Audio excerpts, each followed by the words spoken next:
За өнөөдөр бүгдээ Еврей номын 13 дугаар бүлгийн 5, 6, 2 ишлэлээс хамтаа суралцах чинь. Библийн Еврей ном байгаа. Шинэ гэрээний. Энэний 13 дугаар бүлгийн 5, 6 гэсэн энэ 2 ишлэл яг энэ ишлэлээр дамжуулж өнөөдөр бас эзэн өөрийнхөө хүслийг өөрийнхөө үгийг бидэнд айлтнаа гэж бид нар итгэж байна. Еврей номын 13 дугаар бүлгийн 5, 6, 5-аас 6 дугаар ишлэл, 5, 6 дугаар ишлэл. За би уншия та анхааралтай сонсоорой. Бага юмдаа сэтгэл хангалуун байж амьдрал чинь мөнгийг хайрлахаас чөлөөтэй байг. Учир нь тэр өөрөө би чамайг хизээж орхихгүй, мөн чамайг хаяхгүй гэж айлдсан. Тиймд бид зоригтойгоор эзэн миний туслагч би айхгүй. Хүн надад юу хийж чадах вэ гэдэг гэсэн байна. За энэ бол их гайхалтай ишлэл дээ. Энд хэд хэдэн зүйлийн тухай өгүүлж байна. Нэгдүгээр энд мөнгийг хайрлахаас чөлөөтэй байх хандлагын тухай ярьж байна. Мөн сэтгэл хангалуун амьдралын тухай өгүүлж байна. Мөн Бурхны амлалтын тухай хэлж. Бурхан чамайг хизээж орхихгүй, чамайг хаяхгүй гэсэн тэр амлалтын тухай ярьж.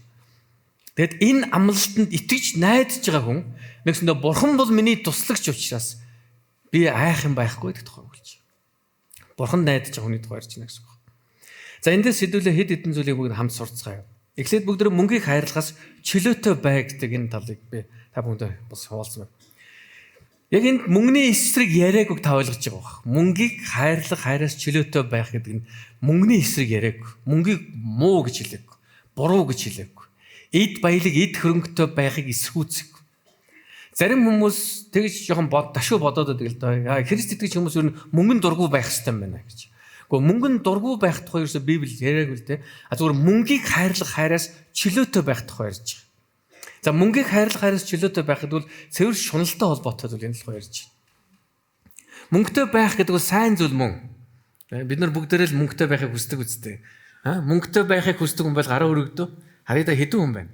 За бас зарим нь бас мөнгөнд дургүй хүн байна. За тэр бас тэр хүмүүсийн төвшөнд өсөх юмсан гэж сая гинт бодогдлоо. Бидний амьдралд мөнгө хэрэгтэй, мөнгө санхүү хэрэгтэй. Үүнийг харин бий болохын тулд бид нар хөдөлмөрлөдөг. Ямар нэгэн ажил хийдэг, ямар нэгэн бизнес хийдэг. Яг гэвэл бид нар мөнгөөр гэр бүлээ тижээх хэрэгтэй, амьдрал ахуйцаа хэрэгцээ зүйлийг бий болохын тулд мөнгө хэрэгтэй гэдэг. Тэгмээс мөнгө гэдэг бол өөрөө асуудал биш юм аа. Зөвхөн мөнгөнд хандж байгаа хандлага өөрөө асуудал байгаа. Тэгээ дахин хэлье. Энэ мөнгө эд хөрөнгөнд хандах мөнгө эд хөрөнгийг муу буруу гэж яриаггүй. Тэрний эсрэг яриаггүй. Харин эд хөрөнгө мөнгөнд хандах эрүүл бус хандлагаас өөрсдөө хамгаалах хэрэгтэй гэдгийг энэ зааж байгаа. Эд хөрөнгөнд хандах эрүүл бус хандлага гэдэг бол зүгээр шунлын тухай юм. Нэгсэндээ бүх зүйлийг эд хөрөнгө мөнгө санхүүтэй холбож хардаг. Бүх юмны хард заавал мөнгөний ашиг сонирхол байх ёстой гэж боддог. Заавал ямар нэгэн материалын зүйлийн ашиг хонжоог ярьдаг, боддог. Энэ хандлагаас чөлөөлөх тухай ярьж. Дахин мөнгө эд хөрөнгө бол муу зүйл биш, харин үүнд хандж байгаа хандлага буруу гэж. Тэгээ энэний дараагийн энэтэй шууд холбож бид нар нэг бодох ёстой, ойлгох ёстой зүйл ихөр байгаа юмдаа сэтгэл хангалуун байх тухай ярьж. Тэгээ яг өнөөдөр юмсан ишлийн хамгийн ихэнд хэлсэн байгаа. Байгаа юмдаа сэтгэл хангалуун байж амьдрал чинь мөнгийг хайрлахаас чөлөөтэй байгаа гэсэн. За энэ хоёр зүйл хоёулаа маш чухал холбоотой. Яг гэвэл сэтгэл хангалуун байхын эсрэг тал бол сэтгэл хангалуун бус байдал байдаг. За сэтгэл хангалуун бус гэдэг бол бас юунаас бол шуналтай холбоотой байдаг. За өнөөдөр би жоохон шунлын тухай ярих нэ. Бүгдээр хажууд байгаа хүндээ хандж хэлэхгүй. Таны шунал хэр байгаа вэ гэх. Хэр их шунж байгаа вэ гэдэг. За ямар нэгэн хэмжээгээр нэг шунж байгаа янз бүр юм байна уу таны дотор. Ямар юм зүйл. За тэгвэл хамгийн ихэд бүгдээр шунлынхаа талаар зөв ойлголтыг авъя. Тэ зөв тодорхойлт. Нэгс шунал гэдэг бол зөвхөн юм хүсэж байгаа зүйлийн тухай яриаггүй. Зүгээр би гар утастай болъё гэж бодохыг шунал гэж хүнийг дарамтлж болохгүй байна шүү дээ. Нэг хүн би нэг унаатай болох юмсан гэнэ. Шуналтай байна. Эсвэл нэг хүн машинаас хайжруулах юмсан. Шунал. Бага юмдаа сэтгэл хангалуун байна. Зүгээр наад машинтайгаа насан туршдаа амьдарч. Юу илүү дутуу машин. Шунал айнаас эдийн сонирхолт. Энэстэй эдийн сонирхолт. Бид нар заримдаа ингэж буруугаар ойлгоод байдаг шунлын тухай. Үндэ шунал гэдэг бол хэд ихээр эд зүйл эрх мэдэл эсвэл бусдын анхаарлыг татах хүслийн тухай яриад байгаа. Хэд ихээр. Нэгсэндээ энэ бол жирийн биш зүйл болж байгаа тухай ярьж байгаа шүү. Тэрээс юмыг хүсэх гэдэг бол жирийн юм. Окей? iPhone 10 таа байж байгаа хүн iPhone 13 таа болоё гэж бодох гэдэг бол жирийн юм байхгүй юу? Окей. Харин 10 ширхэг iPhone 13 таа болоё гэж бодох гэдэг бол жирийн биш юм болчиход байна гэсэн үг. Ойлгомжтой тийм үү? Тийм учраас энд хэлж байгаа шунал гэдэг бол хит ихээр нэгэсэндээ жирийн биш дээ дахиад сануулж. Хит ихээр эд зүйл эрх мэдэл эсвэл бусдын анхаарлыг татах хүсэж байгаа. Хүмүүсийн анхаарлын төвд байхыг хүсэх. Эрх мэдэлтэй байхыг хүсэх. За эрх мэдэлтэй байхыг хүсхийг бас дахиад жирийн биш хүсэл тухай. Нэгс өөрийнхөө эрх мэдэлд хүн болгоныг байлгах гэж зорих. Эрх мэдэлээр байж өөрийнх нь эрх мэдэлд хүмүүс захирагдахыг харж үүнээс кайф авч, үүнээс таашаал авч тэгэд энэ эрх мэдлийг өшөө ихсэх юмсан, өшөө илүү өндөр албан тушаалд гарах юмсан гэж бодох гэдэг бол энэ бас шуналтай холбоотой болж байна гэсэн үг. Бас хүмүүсийн анхаарлын төвд мэдээж бид бүгдээрээ л анхаарлын төвд байхыг дуртай шүү дээ. Яг гэвэл анхаарлын төвд байна гэдэг нь хүн заавал ингэ энд тэнд гарч байгаа би энд байна хүмүүсээ бүгд намайг хараарай гэж хэлж байгаа зүйлийн тухай биш л дээ. Бүгд л халамж хүсэж яддаг тийм үү? Хэн нэгэн хүн таныг хараад таны би сайн уу гэж асуучихад эсвэл та зүгээр үү гэж асуухад тань бас нэг тааламжтай байдаг. Тэгээ энэ хүн надад анхаарал тавьж шүү гэж. Та хоол идсэн үү гэж асуухаар тий. Энэ хүн бас намайг хоол идсэн үгүйг бас анхаарч шүү. Ер нь бол хүн хэн нэгэнд бие биендээ анхаарал халамж тавих гэдэг нь муу юм ерөөсөө биш бас тийм хүсдэг байх гэдэг бол шууд шуналтай байна гэсэн үг биш л дээ. Энд дахин хит ихээр гэсэн энэ онцгойлж байгаа. Жирийн биш. За энэ хандлага маань энэ шунал гэдэг хандлага маань хүний сэтгэлийг эзэмдэж нэгсэндээ өөрийнхөө хэрэгцээг хангахад л зөвхөн анхаарч эхэлдэг байна. Энэ шунал буюу энэ сэтгэлийн хэрэгцээг хангахын тулд зөвхөн анхаарч эхэлдэг. Ингээд ирэхээр бусдын эрх ашигыг орхигдуулдаг тухайч. Тэгэхээр шунал яагаад аюултай вэ гэхээр яагаад Библи бидний шунлын эсрэг яриад байдаг вэ гэхээр бид бас шуналтай хүнд яагаад дургүй байгаад байдаг вэ гэхээр шунал нь хит ихээр зөвхөн өөрийн хэрэгцээг хангахыг зорж фокуслаад ирэхээр төвлөрөөд ирэхээр бусдын хэрэгцээ бусдад анхаарал байхгүй болж эхэлдэг. Ингээд ирэхээр нийгмийг доголдуулж байгаа байхгүй. Нийгмийг гаж болгож байна гэсэн үг. Тэгэхээр бусдын эрх ашигыг үл тоомсорлж байна гэсэн. Тэгэхээр шунал нь бол мэдээж хувийн хичээх аминч үзлийн үндэс болж байна гэсэн. Хэн нэгэн хүн үнэхээр хувийн хичээдэг бол үнэхээр шунал байгаа бол хувийн хичээж аминч үзэлтэй л болж эхэлдэг. За мэдээж бид энэ чигээрээ үлдэхгүй тийм үү? Заримдаа бид нар ийм үе байна. Яг ингэ юм шундаг. Яагаад ч юм ингээд тодорхой нэгэн эд зүйлийг юм уу эсвэл тодорхой нэг эрх мэдлийг эсвэл хүмүүсийн анхаарлын төвд байхыг хүсэх ийм үеуд бас байдаг. Бас энэ чинь заримдаа ингээд насаар эсвэл одоо цаг хугацаагаар ингээд хүмүүст нэм өөрчлөлтөд ордог байна л. Гэхдээ ингэж өөрчлөлт орж ийн гэдэг нь энэ хүн яг энэ чигээрээ үлдэх ёстой, үлддэг юм а гэдэг бас тэр ухаан утга бас байхгүй. Яг энийг бас хүн давж гарч идэг. Заримдаа энэ үеүүдийг орхидог байна. Тэр сэтгэл зүйн талаас шунлыг харах юм бол нэгс шунал хүний сэтгэл ханамжийг бууруулж, сэтгэл гутралд хүргэж идэг. Тэм учраас хитрхи их бид нар одоо ердийн биш тий. Тэр шунлыг тээж ямар нэгэн зүйлийг хүсэхэд сэтгэл гутралд ордог. Сэтгэл ханамжгүй болдог. Яг тэр өөртөө байгаа зүйлдээ хангалуун байха болоод болж байгаа учраас. Тэм учраас өөр юм хүсээд эхэлдэг. Тэгээ өөр хүсэж байгаа зүйл нь яг өөрийнх нь амьдралд биелэхгүй байгаад ирэхээр гутралд орж эхэлдэг. Мөн шунал нь ёс зүйн үүднээс харах юм бол шудраг бус байдлыг бий болгож эхэлдэг. Яг тэр өөрийнхөө хүсэл тэр шуналыг биелүүлэхийн тулд ямар ч хамаагүй арга замыг ашиглах хэрэгтэй болдог. Эрх мэдэлтэй хүн авилгал авч. Яг гэвэл тэр хүнд мөнгөтэй болъё гэсэн маш их хүсэл байгаа учраас. Тэгэж энэ шунлаа гүйцээхийн тулд яаж ин эрх мэдлээ ашиглаж, авилгал авч, хуулийг яаж ин одоо гажуудуулж, ёс зүйн одоо гажууд бий болж. Тэгвэл өнөөдөр Христ итгэж хүмүүсүүд бидний хувьд итгэл үнэмшлийн хувьд юу гэхээр шунал материалын зүйлд хит их анхаарал хандуулах нь сүнслэг үнд зүйлсээс холдуулж идэг биднийг. Заримдаа бидний зөвхөн бурхантай харилцдаг харилцаа маань зөвхөн эд материалын төлөө болж ирдэг. Эзэм нь иймтэй болчих юмсан. Тиймтэй л болчих юмсан. Эзэм нь 2 давхар хаустай болчих юмсан. Эзэм нь нэг ийм машинтай болчих юмсан. Эзэм нь ингэж нэг орлогоо нэмэх юмсан. Бидний залбирлын баг 3-2 нь эсвэл 90%, 80% нь эсвэл заримийнх нь баг 100% нь зөвхөн ямар нэгэн зүйлийг бурханаас авч иж Энэ бурхантай харилцаа зөвхөн тэр энэ дээр л суурилдаг. Гэтэл үндэ бурхантай харилцаа маань үндэ зөвхөн бурханаас авах зүйл биш шүү дээ. Бурханы хүндлэх, түнд талархах, бурханы үгийн дагуу амьдрахыг зорих, бурханы үг сургааланд дагуу амьдрч чадаагүй бол гимших, өөрчлөгдөхийг хүсэх. Ийм олон зүйл байх хэрэгтэй. Гэтэл хэд их бид нар материалын зүйл дээр анхаарал хандуулаад ирэхээр бид нар юу л уустдаг вэ гэхээр зүгээр л гуйлгчин залбиралтай болдог. Тийм ч юм өгөөч, ийм ч юм өгөөч. Энийг ч биелүүлж өгөөч, тэрийг ч биелүүлж өгөөч. Ийм ч өрнөөс гаргаж өгөөч, тийм ч өрнөөс. Мэдээж үр ширтэй байх, үр зээлийн асуудалтай байх, сэтгэлийн их дарамт тавчдыг ойлгож байгаа. Гэхдээ л бидний амьдрал зөвхөн зээлээс гарах биш гэдгийг л ойлгох хэрэгтэй.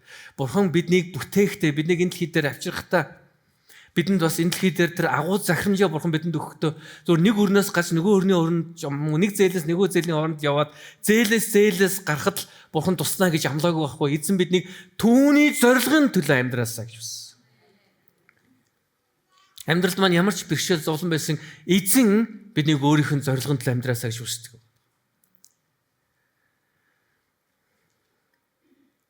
Тэгээ заримдаа бас шунал атаархал хоёрыг хүмүүс жоохон хойлоод өгдөг. Атаархал. Энэ хоёр бас жоохон ялгаад хоёулаа сөрөг сэтгэл хөдлөлтөө мэдрэмж сэтгэл хөдлөл байгаа. Энэ эмоц байгаа. Шунал болохоор өөртөө байгаа зүйлд ханахгүй илүү их зүйлийг хүсэх сэтгэл хөдлөл байдаг бол атаархал нь бусдад байгаа зүйлийг өөртөө хүсэж байгаа энэ сөрөг сэтгэл хөдлөл байгаа даа гэсэн. Эмчээс шунлын тухай ярих юм бол өөрт байгаа зүйлд ханамжгүй хандж байгаа хүний тухай бид нар яриад байгаа юм шүү дээ. Сэтгэл ханахгүй байгаа.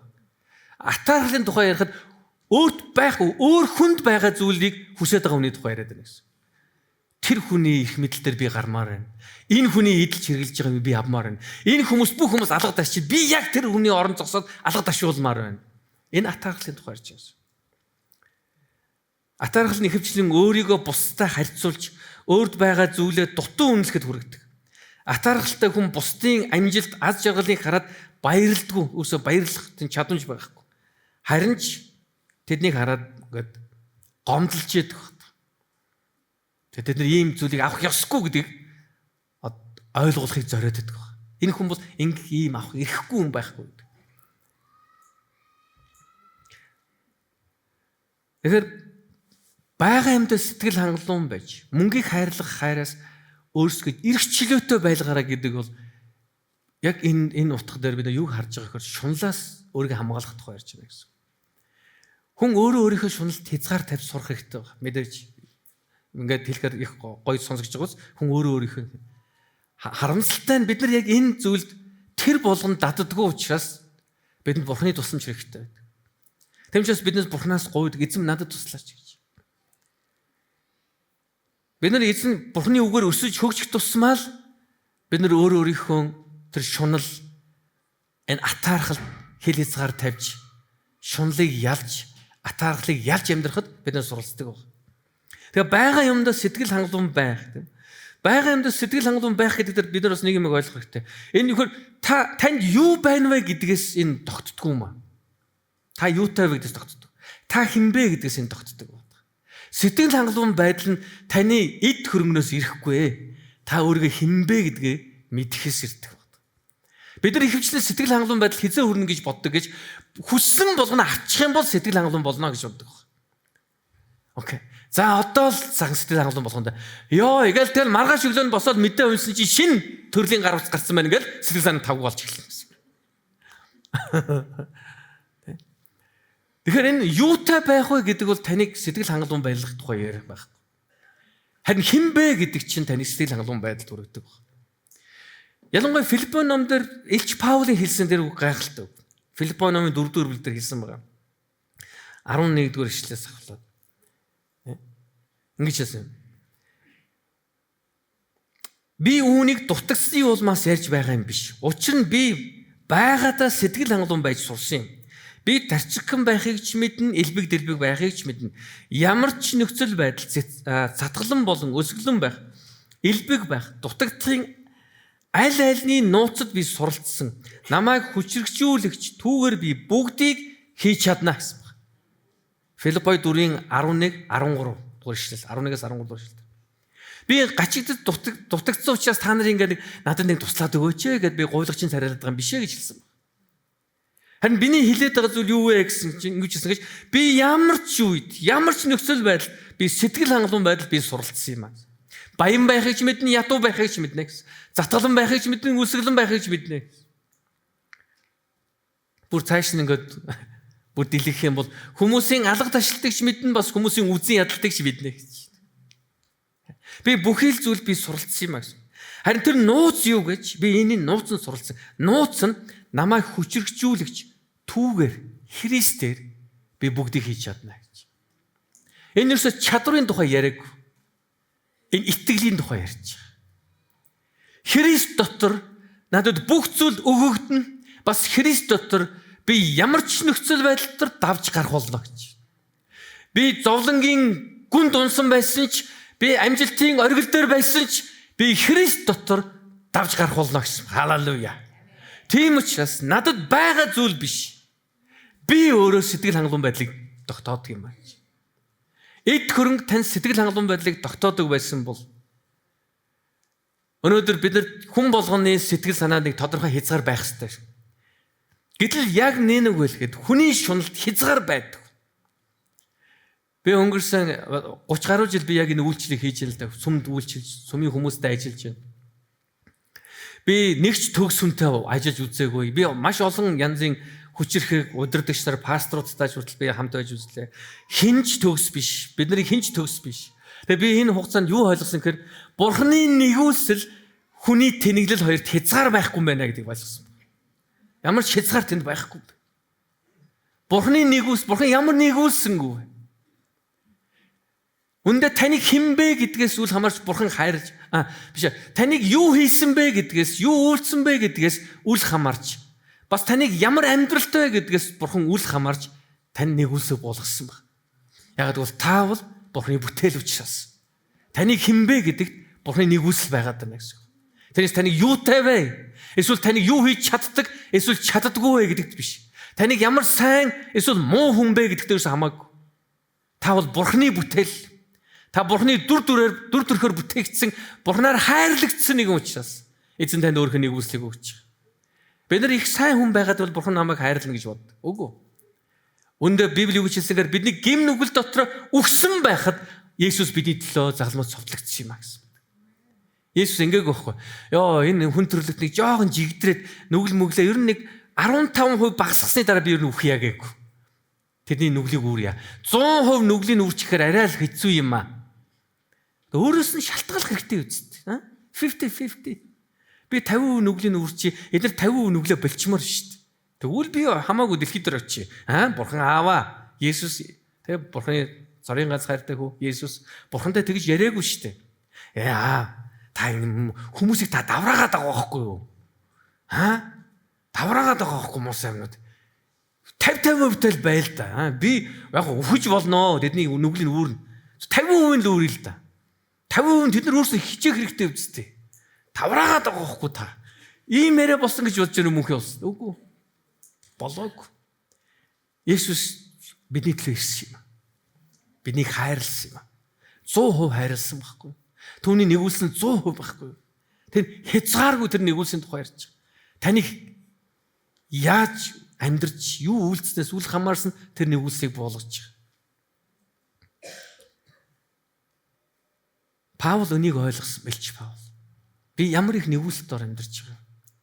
Тэмчээс өөрт байгаа зүйлсээ харахтаа Паул ёо энийг нэг ийм ч юм болцсон байсан байгаас ёо яста аргагүй дутагдаад л тэ 100 цаас илүү байсан бол дараагийн хөлбөрийг авчих гэсэн байхгүй заацтай өнгөрсөн. Ёо за. Ийм хандлага байгааг. Тэр зөвхөн өөрт өгөгдсөн бүхэн Бурханаас хангасан гэдэгт тэр сэтгэл хангалуун байсан баг. Бурхан хангасан юм а гэж. Амен. Өнөөдөр танд байгаа зүйлийг Бурхан хангасан гэж та итгээрэй. Итгэлээ хүлээж аваар. Тэгээ намайг хүчрхжүүлэгч түүгээр би бүгдийг хийж чадна гэж бүх нөхцөл байдал тэр давж гарах болно гэсэн. Илч Паул өөрийгөө Христ дотор хинбэ гэдгээ мөн Бурханыг хинбэ гэдгийг мэддэг байсан болохоор ямар ч сэтгэл хангалуун байхад суралцсан юм а гэсэн. Христийн хүч чадлаар би бүх л нөхцөлд би сэтгэл хангалуун байх болно гэсэн байна. Тиймээс та Бурхныг таньж мэдэх, мөн өөрийгөө Христ дотор хинбэ гэдгийг мэдэх үед сэтгэл хангалуун байдал таны амьдрал бий болно гэсэн. Тэрнээс эд хөрөнгө таныг сэтгэл хангалуун болгохгүй. Та ахаад л байх болно. Нэг ойролцоогоор одоо чивлээ 40-од жилийн өмнө илүү дээ миний санджаагаар тэр бомтон гэж төрөөгүй байх үед одоо тэр бомтонтой болсон шүү дээ. Анх чинь бид нар саятангуутай байлаа шүү дээ юм уу. Саятантай байх үед тэр үед ямар Бернард хинжилээ нэг ийм одоо саятангаас асуусан байхгүй. За саятан хүний хувьд хизээ та яг сэтгэл хангалуун болох вэ гэсэн асуусан баг. Тэгсэн тэр хүн юу гэж хариулсан гэж одоо байгаа хөрөнгөн дээр $1 сая нэмчихэл сэтгэл хангалуун болно гэсэн баг. Ойлгож байна. Тэгэхээр энэ ямар утгатай гэж энэ дуусахгүй л гэсэн үг. Дараагийн жил нь та нэг өнгөрсөн жил ярьсан саяга авсан уу? Тэгсэн. Одоо та сэтгэл хангалуун болно. Үгүй одоо байгаа хөрөнгөн дээр $1 сая нэмчих юм бол гэж ярьж. Хүний шунал хязгаар байхгүй. Тэгэхээр та өөрийгөө би Христ дотор хин юм бэ? Би Бурхны хувьд хин юм бэ? Бурхан хин юм бэ гэдгийг мэдэх үед л жихэн сэтгэл хангалуун амьдрал гэдгийг та ойлгох болно гэсэн. Бага юмдаа сэтгэл хангалуун байх гэдэг нь Петрус бидэнд байгаа бүхнийг Бурхан хангасан гэдэгт итгэх итгэлийн тухай ярьж байгаа. Хэрвээ Бурхан өнөөдөр танай гэр бүлийн хэрэгцээг хангаж байгаа бол Бурханд гомдлоггүйгээр талархан хандах нь зөв биз дээ. Гэхдээ таны одоо байгаа зүйлийг насан туршдаа хэрэглэ гэж эзэн хэлээгүй шүү дээ. Нэг пижак өгчөд за энэ пижакийг баталтай чи ингээ дараагийн 20 жил одоо дэвтгэрт гартлаа ч юм уу эсвэл эзэн лүү явтлаа надтай уулзлаа чи наадгаа өмсөөрөө чи намдад ийм хүнд дарамтыг Бурхан өгөөгүй байхгүй. Би бол пижак авч болно. Тэ? Шинэ пижак авч өмсч болно. Авахгүй ч байж болно. Тэгвэл ингээ жоохон цаг хугацаа өнгөрөхөөр энд байгаа зарим хүмүүс аа мэдж байгаа. Нэг олон юмтай байх хэрэггүй гэдгийг ойлгож эхэлдэг. Нэг олон юмтай байх хүнд нэг тийм олон юмнаас одоо юу гэдэг тийм таашаал авах гэдэг юм жоохон багасаад ирж байгаа тийм. Тэгээ би нэг сонирхолтой хүнтэй таарч ирсэн. Би нэг Шведийн сүмд анх одоо 10 жилийн өмнө моо бараг 20 жил ч юм уу 15 6 жил анх очсон. Тэгээ тэнд байсан нэг пастор ингээд хар цамцтай л байдагсан юм. Би эхнээс нь хар цамцтай л байна. Тухайд юу ч мэд. Дараагийн жилсэн яг тэр хар цамцтай л. Окей. Дараагийн жил нь яг тэр хар цамцтай л бичсэн. Тэгэл би ингээд бараг 10 гаруй жил ингээд жил болгон очиход дандаа хар цамцтай. Тэгээ сүүлдээ би тоглоом шоглоомор нэг удаа тэр пастай хоол идэж байгаа ярьсан. Өөш та нарын пасторуудад чи одоо хувцсных нь ер нь одоо юу гэдэг лээ dress code гэдэг чинь тийм үү? Хувцсных нь юу гэж хэлэх вэ? Dress code чи юу гэж орчуулах вэ? За бүгдээ орчуулаад бодоор. Одоо цаанаас нь тогтоосон одоо хувцсны юу хөө? Одоо та нар тогтоосон хувцс чинь ийм байх хэрэгтэй юм уу гэдэг тийм санаагаар хийж явах. Таны дээр тэгсэн чинь үгүй би зүгээр надад ийм олон цамц байдаг юм агцсан. Бид нар болохоор хүнийг гадаас нь харж юм ингэ дүгнээд байдаг тийм үү? Тэгээ ингэж хэлдэг байгаа. Ялангуяа бид нар яг энэ бурханлаг сэтгэл хангалуун байдал суралцаагүй байх үедээ үргэлж хүний гадаад төрх байдлаас дүгнэлтийг гаргаж яадаг. Энэчтэй нэг арчаагүй нэг юм ямар ч олон хоног өмсдөг юм дээ. Нөгөө л юмтайгаа явж байгаа гэдэг.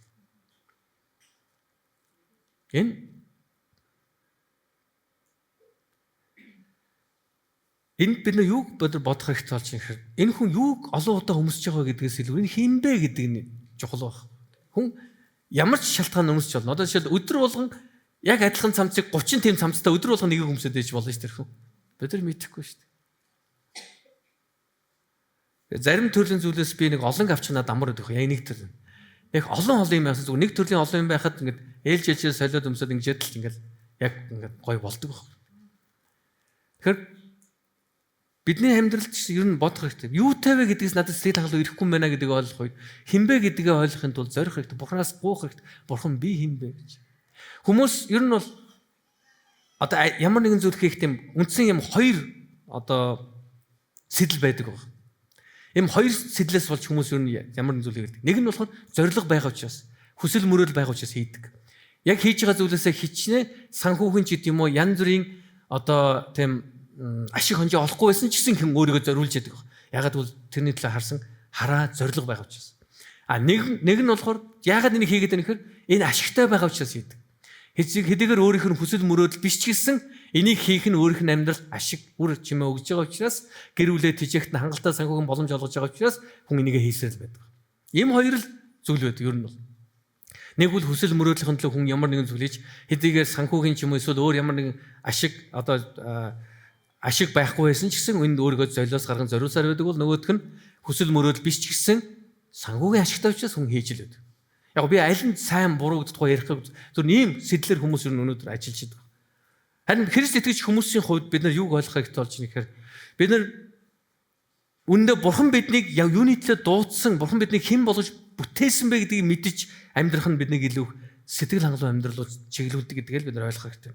Тэрээс бид нар миний хүсэл мөрөөдөл байгаа учраас би сэтгэл хангалуун байна. Эсвэл би ашигтай байгаа учраас би сэтгэл хангалуун байна гэдэг ийм хоёр зүйлийг ерөнхийдөө хоёр дэш тавиад би Бурханы намайг юуны төлөө бүтээснийг би мэдэх юм бол би сэтгэл хангалуун байх юм байна гэдгийг ойлгох хэрэгтэй болж байна. Тэгээ мөн сэтгэл хангалуун байх гэдэг нь Бурханд бүрэн найдаж байгааг харуулдаг байна. Тэгээ мөн Библиэд өгүүлсний дагуу бид нар юг харж байгаа гэхээр үл дуусах эд баялагын өрсөлдөөнд орохгүй байх хязгаарлалтыг сэтгэл хангалуун байдал бидэнд өгдөг юм аа гэдэг. Нэгсэндээ Бурханыг таньж мэдэх тусмаа бид нар хизээч үл дуусах эд баялагын өрсөлдөөнд орохгүй болдгоо л гэсэн. Do you understand me? Бүгдээр ингэ нэг жоохон хөмсгөө санагдаад байгаа чинь. Энэ хүн сая юу хэлж вэ? Дахиад хизээч үл дуусах эд баялагын өрсөлдөөн ойлгомжтой тийм үү? Үл дуусах эд баялагын өрсөлдөөнд орохгүй байхад бидэнд юу тусалдаг гэж бид нар өөрсдөө хинбэ гэдгийг мэдэх үед, Бурханы хинбэ гэдгийг мэдэх үед тэр сэтгэл хангалуун байдал маань энэ өрсөлдөөнөөс биднийг чөлөөтэй байлгадаг гэсэн. Найз нар хамт уулзаал суухаараа тэгэл янз янзын юм ярина тий. Одоо ирчүүд ингээл мунатэрг ярина, эд материал ярина, байр сав ярина, эрх мэдэл ярина. Чи одоо тэгээ дарах гэсэн үг үү? Пастор гэдэг чи дарах гэсэн үг үү? Манай Батул чинь дарга юм байна штэ. Гэл ингээл тийм үү? Ярина тийм үү? Тэгэл за миний хөөгшин юу унжэнда гэл асууна. Одоо ингээл за хөөхнүүд болохоор одоо өвөл болохоор болгон шүүп мүпэ ярьдаг юм уу яадаг юм те нүүр мөрөө яасан энийгээ татуулсан уу тэрийгээ татуулсан уу энэ тэрийгээ яасан гэл тийм үү ингээл энэ мөхнөө ярина тэгэл за миний найз цүнхэн хөөх чиний цүнх нүдэн нуунаас наач тийм байж ш наач те одоо юу тэр нэг брэнд ямар брэнд байдаг вүлээ янз бүрийн брэнд байдаг те ёо толгой маслаад нэг брэндийг бодгосон ч зөөн зөндөө маслаад Бэтэр чинь 80 юм байгаа шүү дээ. За 80 брэндээс нь тэгэл ёо тийм жинхэнэ чанартай гал тэгэл за энэ А копи нөө жинхэнэ нөө гал ингээл яриад тийм. За ийм яриа бол үл дуусах байхгүй. Эзэж дуусах. Тэ. Энэ яриа маань яг үүндээ зүгээр нэг тийм хоргүй яриа биш болчдөг байхгүй сүлдээ. Энэ сүлдээ шунлын өдөөлт болчиход байгаа. Өрсөлдөөн болчиход байгаа. Тэгэл эхнэр нь найз охтуудтайгаа хүүхнүүдтэйгээ уулзаж суучаал гэртээ ирээл нөхөртөө. Яа, дахиж хүүхнтэй уулзахгүй гарахгүй явахгүй. Яас. Ингэж нүдний болоо болоод явах уу? Ингээл яриад эхэлтээ. Нүдний болоо болохгүй дахиж. Манай тэр найз өхөнд чи харсан ч болоос. Йоо, тэр нөхрүүд нь үнэхээр тэр нэг жаргаж байна. Би явахт. Чамайг жаргаж байгаа би. Гэх мэт юм бол болно гэсэн. Энэ маань өөрөө сэтгэл хангалуун бус байдал ингээд гэр бүлийн амар тайван байдал алдаг. Тэгээ нөхөр нь сүлдээ бодно. За машинаа зарж болон шүүп авч өгье дөө гэд. Одоо нэг ганц орлого олдог юм аа хүртэл одоо цааш нь нухахад бэлэн болж эхэлж шít. За ийм дарамт. Тэгэхээр энэ өрсөлдөөнөөс биднийг яана гэсэн бэ? Бурханыг таньж мэдэх. Өөрийгөө таньж мэдсэн хүмүүс сэтгэл хангалуун байдал суралцах үед ийм өрсөлдөөнөөс бид гардаг юм аа. Хүмүүс хичнээн юм ярьж ирсэн бид нар тэр тухай тэрэнд ингээ ороод л сэтгэл санаа хямраа суудаг биш харин ч бид нар ийм юм болохгүй байгаад Бурхан талархдаг. Ийм өрсөлдөөнд үнд байхгүй учраас. Тэгээ цааш нь хэлсэн баг. Эзэн юу гэж хэлсэн бэ гэхээр учир нь тэр өөрөө би чамайг хизээж орхихгүй мөн чамайг хаяхгүй гэж айлцсан гэсэн. Энэ Израильчуудад хандаж хэлсэн үг байна тийм. Тэр нэг яг Мөсегийн сүгэлдээ Мөсе удирдлагаас одоо буух яг тэр мөчөд Йошуа шинэ удирдлага хүлээж аваад амлагсан нутгаар орох яг энэ хооронд болцсон үйл явдал. Дэд хууль номын 31-ийн 6-д хэлсэн байдаг байхгүй. Тууштай бөгөөд зоригтой бай. Чамтай хамт явдаг нэгэн бол эзэн бурхан чинь юм. Тэр чамайг орхихгүй мөн чамайг хаяхгүй учраас тэднээс бүү хайж имэ бүү балмагтан зочоорой гэж Израильчууд санаж хэлсэн. Яг энийг иш татаж хэлсэн баг одоо энэ шинэ гэрэн дээр еврейчүүд бичсэн загтал дээр. Яг энийг иш татаж энэ өнөөдөр та нарын амлалт шүү гэдэг хэлж байгаа. Бурхан та нарт амлаж байна. Та нарт юу гэж амласан гэж учир нь тэр өөр би чамайг хизээж орхихгүй мөн чамайг хаяхгүй гэсэн. Бурханы амлал. Хүмүүс орхидог, хүмүүс хайдаг.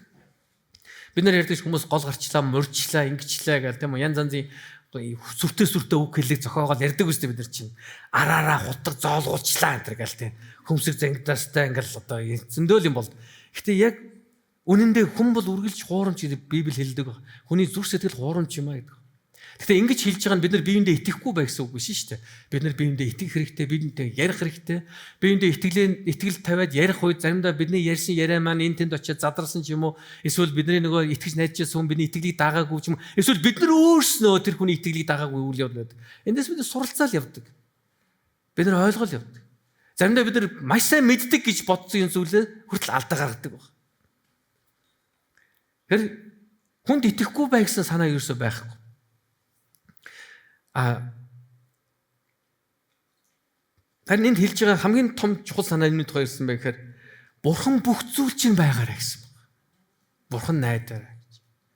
Яг л хүмүүс өөрчлөгдөн, хувирна. Харин Бурхан өөрчлөгдөхгүй. Мөн эд хөрөнгө дуусна. Үгүй болно. Харин Бурхан дуусахгүй. Тийм учраас биднийг сэтгэл хангалуун байлгаж байгаа бас чухал нэг үндэс маань юу болж байгаа гэхээр Бурхан байх болно гэдэг хэлж байгаа. Бурхан 1-р Тимот номын 6:17-аас 19 дээр хэлсэн байна. Энэ үеийн баячуудад хандаж хэлээ гэсэн. Энэ үеийн баячуудад. За мөнгөтэй хүн гэдэг бол муу хүн биш үү, тийм үү? Баян байна гэдэг бол буруу юу? Үгүй. Бүгдээ гоё хэлэлтэй. Бүгд мөнгөгүй байгаад байгаа юм уу? Уурн хүрээд байгаа мөнгөтөөний тухай бодохоор, бүгдээ гоё чанга хэлэлтэй. За мөнгөтэй хүн байна гэдэг бол муу хүн биш ээ. 1 2 3. За баярлалаа. Мөнгө төөрийг үзэн ядаж болохгүй мөнгөтэй хүнийг бити үзэн ядаараа, окей. За. Гэхдээ энэ хэлж байгаа энэ үеийн баячуудад анхааруулж хэлж байгаа байхгүй. Бие бүү тоо. Эд хөрөнгийн докторгүй байдал бүү найд. Харин биднийг баясгаж бүхнийг аривнаар хангагч Бурханд найд гэж хэлсэн. Гайхалтай биш гэж юу? Анхааруулж байна. Одоо энд байгаа мөнгөтэй хүмүүсээ бас танад анхааруулж байна. Бие бүү тоогоорой гэж. Ханга бие таваад байгаа юм биш үз. Та ингээл яах би бол ингэж чадна л да. За яах юу ч сүмэ харъя. Яах нь. Би ч энийг ингээ бариад өгчих болно л да. За яах хүмүүс яахыг харъя. Бити ингэж бие тоогоорой ойлгосон уу? Тэгээд ингэж эд хөрөнгийн докторгүй байдал бүү найдаа гэсэн. Маш тодорхойлсон. Эд хөрөнгө яадаг байх нь вэ? Докторгүй маа гэж хэлж. Okay. Өнөөдөр эд хөрөнгөтэй байж болно, маргааш эд хөрөнгөө байж болно. Энэ маш ихээр өөрчлөгдөж байдаг. 2008 оны билүү тэр дэлхийн эдийн засгийн хямрал 2008 он баха миний санаж байгаа. Германы одоо би тэрийг мартахгүй байхгүй. Би тэр юунаас уншчихсан. Германы нэг тэр бомтон түүнийг тэр бомтон байсан байна. Германы тэр бомтон еврогоор тэр бомтон байсан хүн 100 сая евротой үлдлээгээд амиа хорлсон байж шүү дээ. Би 100 сая евротой боллоо гэт. Сэтгэл ханамжгүй байдал. Ямар. Гэтэл бидний за энд байгаа хүмүүсийн баг 199% нь амьдралдаа хэзээ ч 100 сая евротой болохгүй. За би иш үзүүлж байгаа юм биш үү зүгээр л. Бас муул амлж ярьж байгаа юм биш. Яг энэ их хөрөнгөшүүл гэдэг санаагаар би хэлж байгаа шүү. Гэхдээ ер нь бол за яг та нарын тухай яриад би өөрийнхөө тухай ярьчих. Би 100% хэзээ ч 100 сая евротой болохгүй. Тэ 10 сая ч евротой болохгүй. Бид нэг бол мэднэ. Би хэзээ ч тий сая ч евротой болохгүй. За бүр багасгая. Тэ энэ бол бодиттой зүйл байхгүй миний хувьд. Би харж байгаа зүйл. Гэтэл зарим хүн 100 сая евротой болоог амиа хорлож идэг. Энэ юу вэ? Дахиад хэлээ. Бурхан хэн бэ гэдгийг мэдэхгүй. Бурхан дотор өөрийгөө хэн бэ гэдгийг мэдэхгүй. Өөрийнхөө амьдралыг зөвхөн мөнгөөр хэмжиж ирэх үед хүн ийм харамсалтай байдалд хүрч байна гэсэн. Ямар ч үед Бурхан таныг орхихгүй. Тэгээд сая энэ ишлэлт хэлсэн 1-р Тимотийн 6-гийн 17-19 дотор ингэж хэлсэн байна. Харин биднийг баясгах бүхнийг аривнаар хангагч Бурхан найдаа гэсэн байна. Халелуя. Амдагтөө Христ итгэнэ гэдэг нь хүмсэг зангидсан хүмүүсийн цуглал биш шүү дээ. Заримдаа би яг бүтэн сайдар цуглаан төрүүлчихээ яг тэгдэг байхгүй. Яг өөдөөс хар сууж байгаа юм ингэж байдаг. Тэгээ яг би ярихаар номлол сонсоод ирэхээр ингээд яг зөвхөн номлолоос эхэлж байгаас магтаал эхлэхээс эхлээд ингээд энэ жоохон тавирж байгаа шиг. Тавираал. Тэгэл номлол сонсоод хамгийн сүүлд ерөөлгийн залбирлаа хийгээ гарахтаа сайхан гарсан. Бид нар ганцхан бүтэн сайдар тийм баймааргүй байхгүй юу? Бид нар өдөр бүр хүмсэг зангидахгүй амьдрмаар байна шүү дээ. Тийм боломжтой юм а. Ягаад гэвэл Библи хэлсэн байгаа. Биднийг баясгах бүхнийг аривнаар хангагч Бурхан найдаараа гэсэн. Бурхан биднийг баясгана гэсэн. Халелуя. Бурхан биднийг баяр баясгалантай амьдруулна гэсэн баг. Тэрээс бидний хүн дарамт төрсөн бүгд хүмсэг зангидаастай бүгд Христийн зовж гинэ. Христийн төлөө Есүс итгэж зовоод байгаа. Зоваа дивчнэ мөнхөө усаж жаргана. Одоо зовноо. Яг энэ хэлж байгаа үгнүүдүүд үнэн л дээ. Гэхдээ яг ийм хэлбэрээр амьдраа гэхгүй. Энэ баяр хөөртэй. Халелуя. Ямар ч Бурхан таныг орхихгүй, ямар ч асуудал бэрхшээл дунд байсан эзэн тантай хамт байх болно гэсэн. Түүний амлалт байгаад бид нар талархах хэрэгтэй. Бурхан биднийг орхиж хаялгүйгээр хангаж удирдсаар байх болно гэсэн итгэлийг бид нар тээх ёстой юм аа. Тэгээд хамгийн сүүлд нь төгсөлд нь ингэж хэлсэн. Тэнд бид зоригтойгоор эзэн миний туслагч би айхгүй. Хүн надад юу хийж чадах вэ гэдгээ гэсэн байна. Би түрүүсээ энэ эзэн биднийг хаяхгүй, орхихгүй гэсэн энэ амлалт бол үргэлж бидэнтэй хамт байх болно гэсэн энэ амлалт бол хизээч үл зөрчихдэг Бурхны амлалт гэдгийг бид ойлгох хэрэгтэй байна. Энэ хүн амлаагүй, хүн хуурамч гэж бид түрүүлсэн тийм үү? Бид нар амлалтаа зөрчдөг. Гэхдээ амлалтаа зөрчөд заримдаа бид нар харуулсдаг үздэг. Гашууддаг. Тэгээд тэрийгэ буцаад засахын төлөө бид нар сэтгэл санаагаа дайчилдаг. Зориулдаг баг. Тэгээд хэлсэн эзэн миний туслагч тийм би зоригтойгоор Бурхны амлалтан дээр хэлж байгаа байхгүй. Бурхны амлалтан дээр хэлж байгаа. Би зоригтойгоор эзэн миний туслагч би яахгүй хүн надад юу хийж чадахгүй гэдэг гэсэн. Энэ дуулал 118-ын 6-аас ер нь иш татсан байхгүй. Дуулал номноос иш татсан баг. Эзэн миний талд би яахгүй хүн надад юу хийж чадахгүй гэдэг байж. Гэхдээ энэ ишлэл ийм санаа агуулаагүй болгоорой. Бид нар хин нэгэн хүнтэй ингэж маргалдахын тулд энийг ашигладаг юм биш. Чи надад цаад ихгүй. Эзэн миний талд байгаа. Ер нь бид нар Бурхныг өөрийнхөө талд юм байлгах гэдэг. Бурхныг талцуулах их дуртай шүү дээ. Бид нар чинь. Тийм учраас Гидеон дээр гардаг үст. Шүүгч ном дээр Гидеон тэр хүчрхэг цэргийн жанжины өмнө очиод та манай тал уу? Дайсны тал уу гэж асуусан. Тэнгэр элчийн өмнө очиод. Тэгсэн тэнгэр элч юу гэж асуусан? Би Бурхны тал гэж асуусан. Би чиний тал. Би Бурхны тал. Бурхан юуг зөв гэж хэлсэн. Би тэр зөвийн тал. Бурхан юуг хийхээр тогтсон зүйлийн төлөө. Би бол Бурхны талд юм а гэж хэлсэн. Халелуя. Өнөөдөр бүгдээрээ эзний талд бай. Бид нар Бурхныг аль нэгэн талд оруулах биш. Бид нар өөрсдөө Бурхны талд байх хэрэгтэй юм а. Тэгэхээр энэ ишлэл нь биднийг Бурхны амлалтан дээр илүү түшгэлсэн итгэлийн амьдралаар амьдрах юм бол хинч биднийг юу ч биднийг зогсоож чадахгүй гэдгийг хэлж байгаа. Тэрс энэ ишлэлээр бид нар хүмүүстэй хэрэлдэх гээд байгаа юм биш. Энэ ишлэлийг бид нар тунхаглах үедээ би Бурхны талд Бурхан надтай хамт байж. Намайг юу ч зогсоохгүй юм байна. Тэгээ эзэн Бурхан бидэнд юу хэлж байгааг өөрт нь найдах ямар чухал вэ гэдэг бидэнд зааж байгаа. Бурханд найдах ямар чухал вэ? Тэмцэс Бурханд өөрт нь найдах нь ямар ч эд баялаг эрх мэдэл алдар хүндээс илүү найдвартай.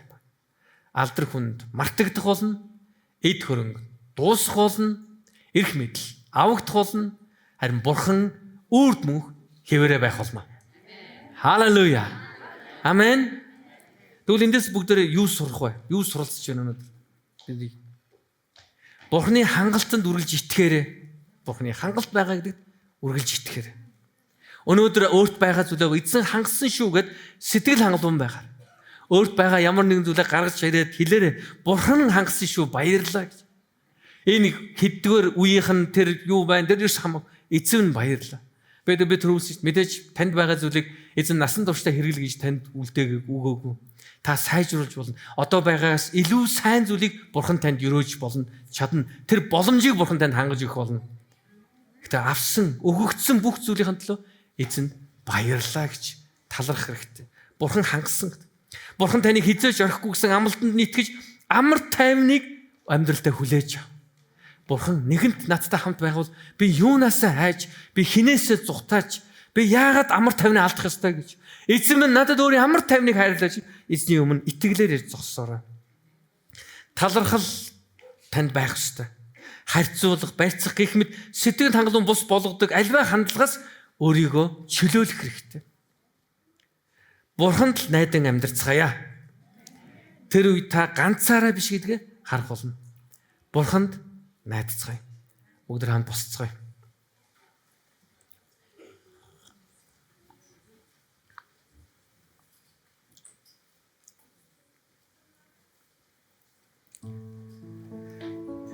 Бидний амьдралд байгаа янз бүрийн шунлыг давж энэ бүхнийг ялж амьдрахын тулд ер нь хамгийн нэгдүгээр сүнслэг үн зүйлсээ үргэлж сахиж явах, эрхэмлэж явах хэрэгтэй. Сүнслэг үн зүйлсээ Бурханаас өгөгдсөн Библийн дагуу үн зүйлсээ эрхэмлэж явах хэрэгтэй. Танд байгаа эд хөрөнгө, янз бүрийн зүйлс сайжирч болно. Сайжруулж болно. Нэг өрөө байранд байгаа хүн хоёр өрөө байртай болж болно. Энийг бид нар шунал гэж яриаг.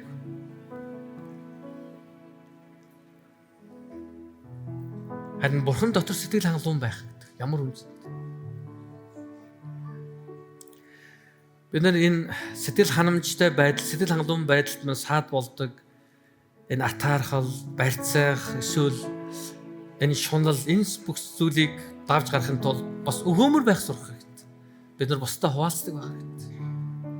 Бид нар бусдад хуваалцаж, бусдад хуваалцдаг өгөөмөр байхад бас бидний дотор байгаа энэ буруу хандлагуудыг бид нар бас давж яадаг, ялж яадаг байна.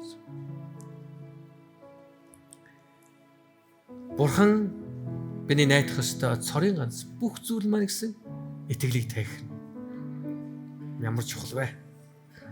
Бүгдээр залбирцгаая, би таныг залбирт уриалж байна. Тэгээ та эзэн хандан хэлээрээ өөрт байгаа зүйлийн талаар талархаарай. Бүх зүйлийн талаар. Гэр бүлийн талаар, үр хүүхдийн талаар, хань ижлийн талаар, аав ээжийн талаар, эмээ өвөөгийн талаар, таны амьдралд өгөгдсөн бүх хүний талаар, мөн бүх эд зүйлсийн талаар баярлал та Бурхан талархаарай. Та түрээсийн байранд амьдарч байгаа түүнийхэн талаар Бурхан талархаарай.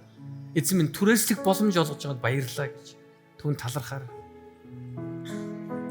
Хизээ нэгэн цагт эзэн тань өөрийн гэсэн орон сууцтай байртай болгоно гэсэн итгэлээр Бурхан талархаарай.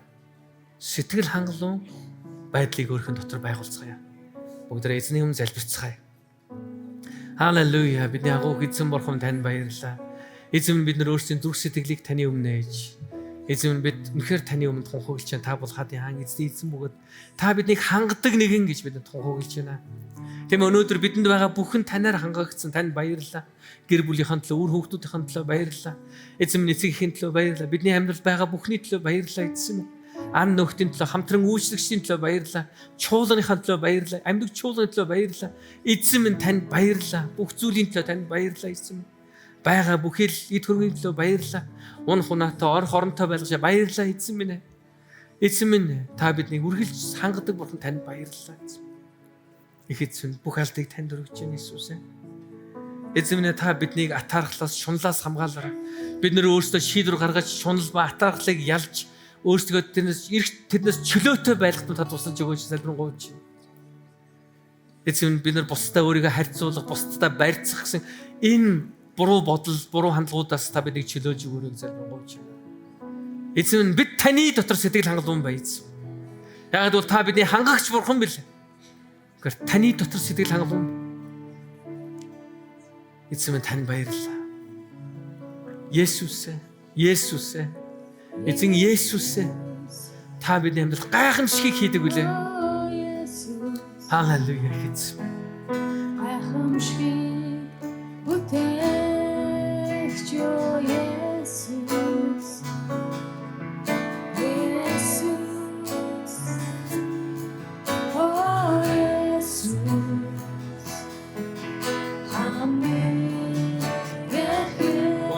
руу гараа уугаа түүнийг хүндэлцгээе. Тийм ээ Есүс. Есүс. Оо Есүс.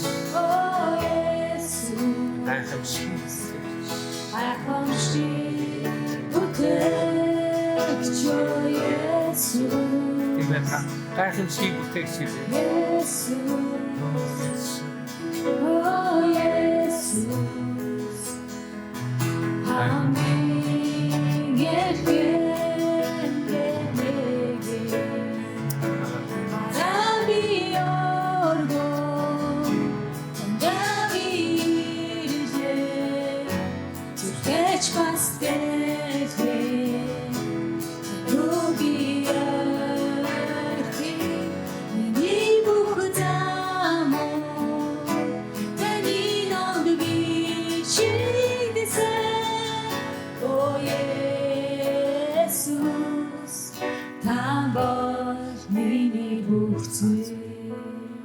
Тийм ээ эзэн Есүс та бидний бүх зүйл үлээ Есүс. Танд баярлалаа. Оо Есүс. Та үнэхээр бидний амьдралд гайхамшиг хийж бидний өдөр сэтгэл хангаламжийг өгөх болтугай эзэн. Эзэн бид нар энэ дэлхийн ямар ч эд хөрөнгө эрх мэдэл нэр алдраас таны бидэнд өгч чадах тэр сэтгэл ханамжийг авч чадахгүй үлээ эзэн. Тэр амар тайвныг бас авч чадахгүй. Зөвхөн таал бидэнд тэр сэтгэл ханамж амар тайвныг өгөх. Эзэн танд баярлалаа. Аллилуйя Есүс. Өдөр дахин эзэн магтцгаая, дахин дуулцгаая. Есүс. Есүс. Оо Есүс. Ахамшиг бүтээгч Есүс. Есүс.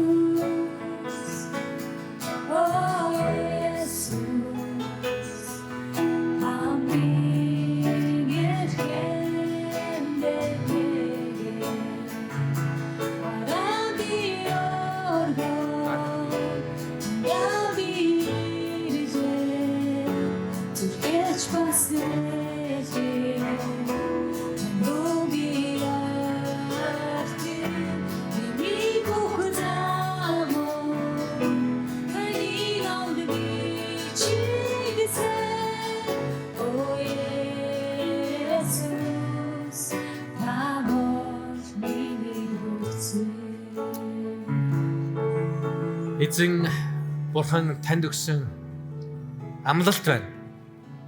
Таны хизээж орхихгүй, хизээж хаяхгүй гэсэн. Бурханы амлалтанд итгэхээр түүнийг итгэлээр хүлээж аваарай. Тэр таны хизээж орхихгүй, хизээж хаяхгүй. Тэр таны амьдралын зовлон бэрхшээл дунд баяр хөөртэй мөчөд амжилтын оргил, зовлонгийн гүндч тэр таныг орхихгүй. Бурхан тантай хамт байна. Та ганцаараа биш. Магадгүй таны хамгийн итгэж найдаж хүмүүс таныг орхиж, таныг хайж, гээж та өөрийгөө хинч намайг сонсохгүй, хинч намайг ойлгохгүй, хинч намайг мэдэхгүй. Би цор ганцаар гэж бодож байвал та андуурч Бурхан таныг сонсож байгаа, Бурхан таныг харж байгаа. Таны яг энэ ганцаараа гэж бодож байгаа тэр цаг мөчид эзэн таны дэрэгд байх. Яг энэ бэрхшээл донд Бурхан таныг энэ зовлон бэрхшээлийг давж гарах хүч чадлыг өгөх болно. Бурхан танд хүч чадлыг өгөх. Та эндээс маш олон зүйлийг сурах болно. Бурхан хэрхэн итгэмжтэй, найдвартай таны ард тал болж байсныг та харах болно. Эзэн тантай хамт юм. Бүгд хамтдаа ерөөлий, залбирлыг хүлээн авцгаая. Их эзэн таныг хамгаалж, ерөөх болтугай. Эзэн таны дээр өөрийн нүрийг гэрэлтүүлж танд өршөөнгүй байх болтугай. Их эзний тусламж таны дээр байж танд амар тайвныг өгөх болтугай. Эцэг хүү ариун сүнсийн нэрээр би ерөөн залбирлаа. Амен. Амен. Халелуя. Бурхан тантай хамт байх болтугай. Хэрвээ та анх удаа ирсэн бол уртлыг нэр соногч таныг урьж байна. Баярлалаа. Та ганцаараа биш шүү. Бурхан найдаарай.